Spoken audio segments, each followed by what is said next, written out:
टोलवर येणाऱ्या वाहनांच्या संख्येत झोल झाल्याचा आरोप करण्यात येतोय आणि या सगळ्या संदर्भात अमित ठाकरे यांनी हल्लाबोल केलेला आहे। टोल प्रश्नावरून अमित ठाकरे यांनी निशाणा साधलेला आहे। सरकारी आकडेवारीपेक्षा टोलवर 5 पट जास्त वाहनं दाखवली जातात। पिवळी लाईन काय झोपण्यासाठी मारली आहे का असा सवाल देखील त्यांनी या ठिकाणी उपस्थित केलेला आहे।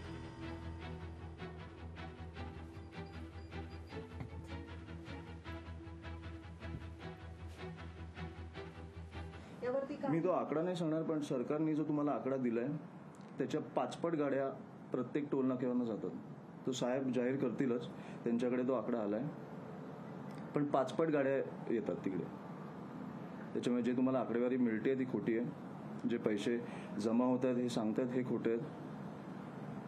थेट लोकांची फसवणूक, अक्षरशः फसवणूक होते। त्याला काही प्रॉब्लेम नाही आहे, पण हे तुम्ही सुविधा देणार नाही आम्हाला। 4-4, 5-5 तास आम्ही लाईनीत उभं राहायचं। तुम्ही नियम तर पाहायला चालू करा। ती पिवळी लाईन उगाच मारली आहे का, झोपायला मारली आहे का? टोलवर येणाऱ्या वाहनांच्या संख्येत झोल आहे असा आरोप अमित ठाकरे यांनी केलेला आहे। टोल प्रश्नावरून आता अमित ठाकरे यांचा हल्लाबोल आहे।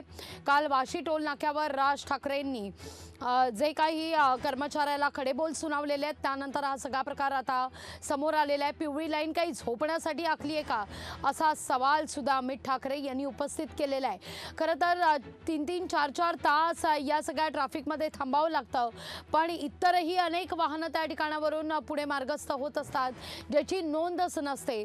सरकारी आकडेवारीपेक्षा टोलवर 5 पट जास्त वाहनं आहेत, त्याचा हिशेब कुठे असा सवाल देखील या ठिकाणी अमित ठाकरे यांनी उपस्थित केलेला आहे।